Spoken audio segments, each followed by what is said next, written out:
बैलगाड़ी की दौड़ शुरू होने वाली है। चलिए जल्दी आइए। अरे आज तो बैलगाड़ियों की भी दौड़ है, बहुत आनंद आएगा।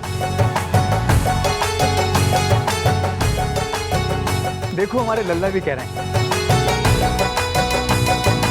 कि हम भी दौड़ देखेंगे।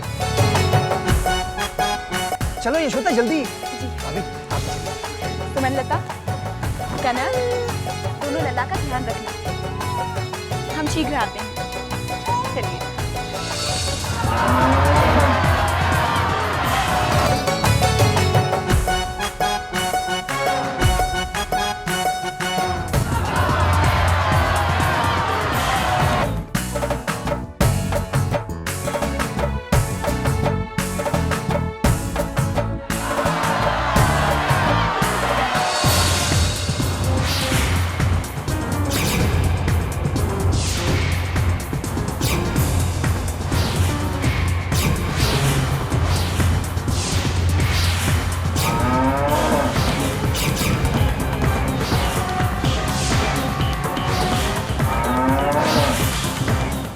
हरिया रामू, जरा जाके देखो तो।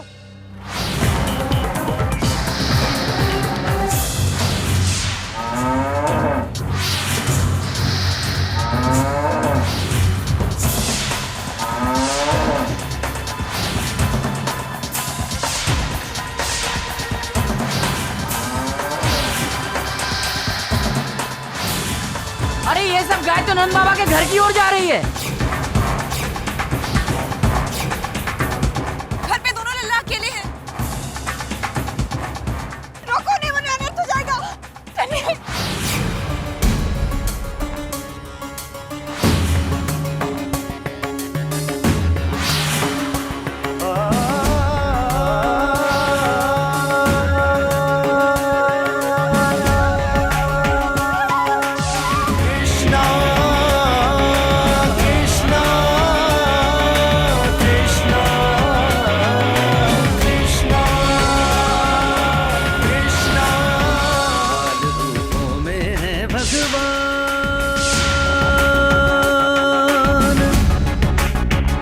बाल रूपों में है भगवान, पास प्रभु के आन रुक गए, पास प्रभु के आन रुक गए, बैल गए पहचान। बाल रूपों में है भगवान, बाल रूपों में है भगवान, पास प्रभु के आन रुक गए, पास प्रभु के आन रुक। ये तो बड़ी ही आश्चर्य की बात है। पहचान सारी गाय लल्ला के सामने आकर रुक गई। अरे आखिर लल्ला किसका है? मेरे लल्ला के आगे तो सभी माथा झुका देते। यहाँ पर प्रेम दिखलाने की क्या आवश्यकता थी? मैया के साथ साथ सभी गोकुल वासियों को भी डरा दिया। मैं तो तुम्हारे साथ ही हूँ। अब जाओ, नहीं तो दौड़ में पिछड़ जाओगे। जाओ, लौट जाओ। जीजी, मुझे तो ऐसा लग रहा है जैसे लल्ला गायों से बातें कर रहा है। हाँ यशोदा, मुझे भी लगता है जैसे ये दोनों कभी कभी बातें करते हैं। हाँ, मम्मा मम्मा करते हैं। लगता है किसी विशेष भाषा में बातें करते हैं लोग। कुछ ना कुछ बात तो है जी, नहीं तो ये चमत्कार कैसे होता? प्रभु, ऐसा लगता है आपका कृष्ण स्वरूप मनुष्य के साथ साथ पशु पक्षियों को भी मोहित कर रहा है। इसीलिए तो ये पशु पक्षी आपसे मोहित होकर बाल कृष्ण के पास खींचे चले आते हैं। देवर्षि, इसका कारण है पशु पक्षियों का निर्मल और पवित्र हृदय। वे बोल नहीं सकते, परंतु परमात्मा के प्रति अपनी मनोभावना अपने तरीके से प्रकट करते हैं। आश्चर्य हो रहा है प्रभु, घोर आश्चर्य। जब गोकुल के पशु पक्षी भी आपके इस स्वरूप को देखकर अपना प्रेम प्रकट कर सकते हैं, तो ये कंस मनुष्य का रूप पाकर भी आपके स्वरूप को क्यों नहीं पहचान पा रहा है? मुझे तो चिंता हो रही है, कंस स्वयं आपको चुनौती देकर अपने विनाश का कारण क्यों बना हुआ है? चाणोर, शीघ्र बताओ सूचना क्या? जब बैलगाड़ियों की दौड़ हो रही थी तो अचानक बैलों ने अपना रास्ता बदल दिया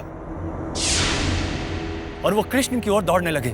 सबको लग गया था कि वो कृष्ण और बलराम को कुचल कर निकल जाएंगे,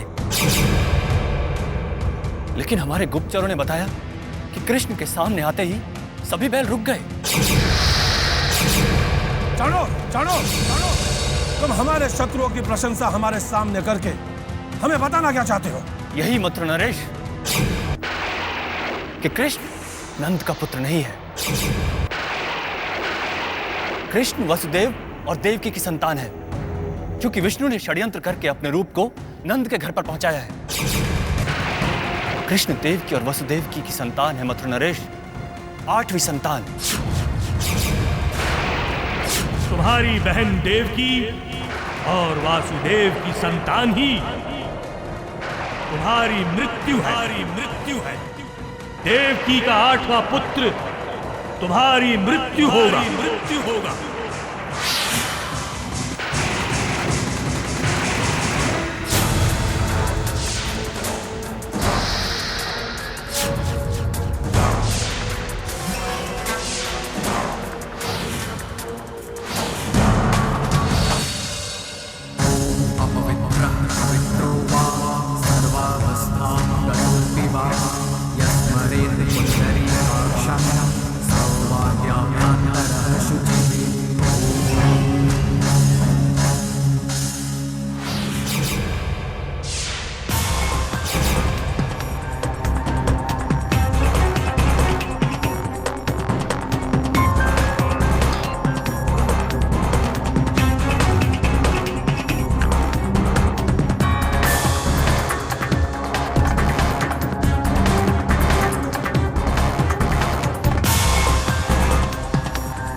प्रणाम गुरुदेव।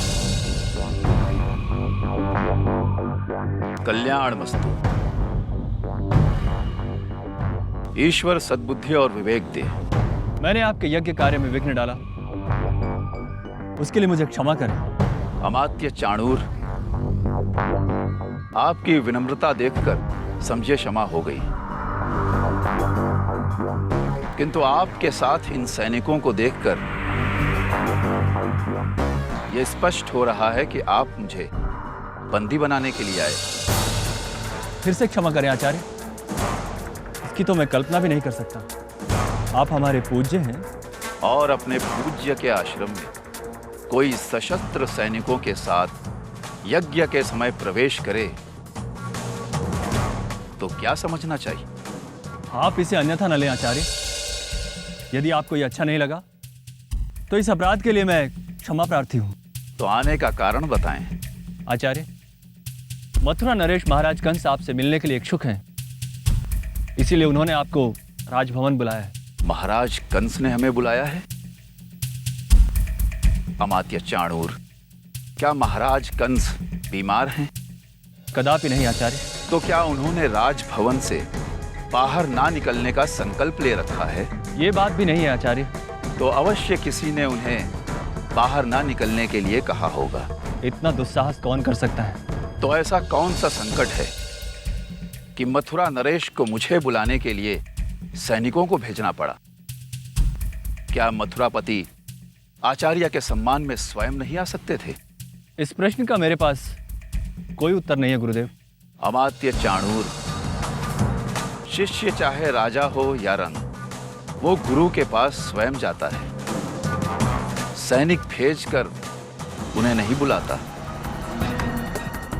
हाँ, यदि शिष्य किसी संकट में हो तो गुरु स्वयं उसकी सहायता के लिए जाता है। जैसी आपकी आज्ञा गुरुदेव। महाराज को हमारा संदेश दीजिए कि यज्ञ समाप्ति के पश्चात हम तत्काल उन्हें मिलने आएंगे।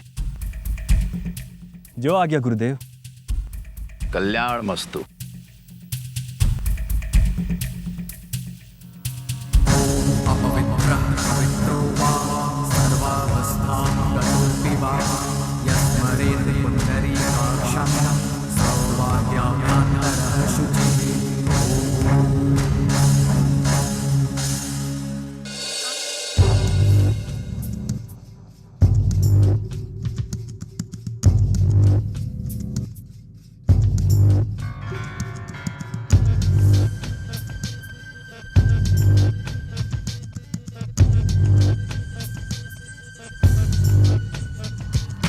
कहाँ से आए आप?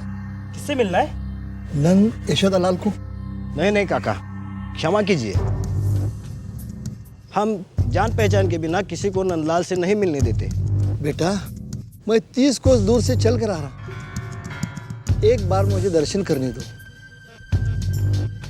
और ये फूल उनकी चरणों में अर्पित करने दो।